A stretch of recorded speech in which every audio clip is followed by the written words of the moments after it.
when it came down to the Vancouver Research Society, that was the process with them. Um, did you feel like they cared, or did you feel it was just, to try to make, a recording or whatever it was? Like, how was your experience with that whole situation? Um, it was really comforting. They made me feel good about it right off the get-go, especially with how responsive they were. They got back to me the next day, like the next morning, because they could read in the email how terrified I was. Um, and that's when they made a promise that they were gonna swing by within the next week or so, and that's when COVID kind of went into a full lockdown.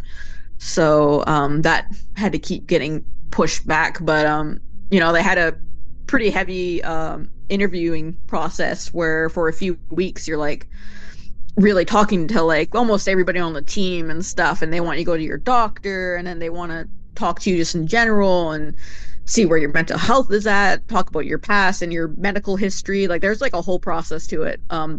They don't just have somebody email them and be like, "Oh, I'm seeing ghosts." Like, they want to try and deduce what is actually going on and what the risk level is, and should they intervene, or is this just somebody? Because sometimes people just phone to try and get them to waste their time and come over. So they have a lot on their plate. Um, but from what I was saying and how scared I was, I got bumped to the first emergency list to come in, but it just unfortunately they just couldn't. So I just had to take their advice on what to do and how to protect myself until they could come.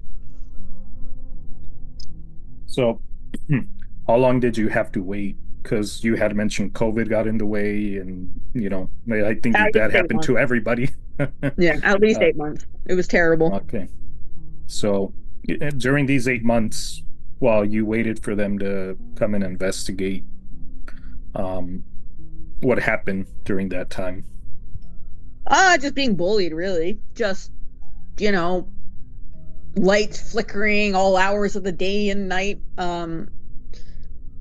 Some of it was kind of funny because it would be rapid flashing, um, in timed intervals. And my ex, who's a master electrician, he tried to figure out what was going on. He's like, there's no reason why this should be happening, but it just is, right? And it would just, like I said, it would go on for hours like this, like in quick intervals of like a second or two. And finally, out of desperation, I was like, okay, I see you, I get it. Please stop, right? And then the second I said that, it would stop and then wait a few seconds and it'd do like one more like kind of FU like flash, and then it would stop for the rest of the night.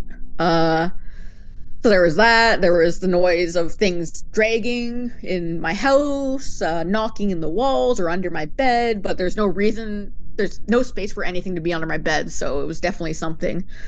Um I would hear shuffling, and I just always had something cold breathing on my neck, and like I said, the whole dagger stares. Um that's pretty well what mostly happened. I didn't really have any more manifestations until way later on.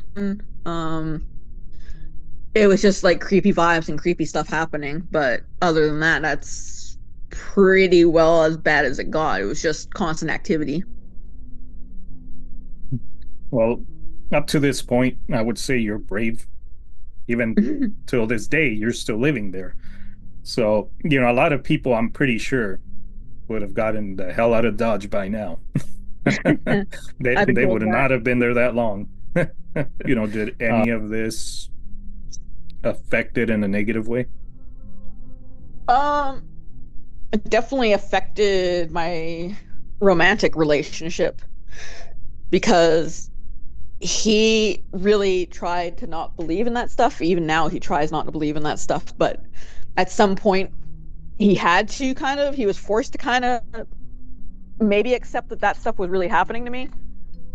Um, a lot of my friends and stuff, they would try to be supportive, but everybody just goes to mental illness because I do have a history of mental illness.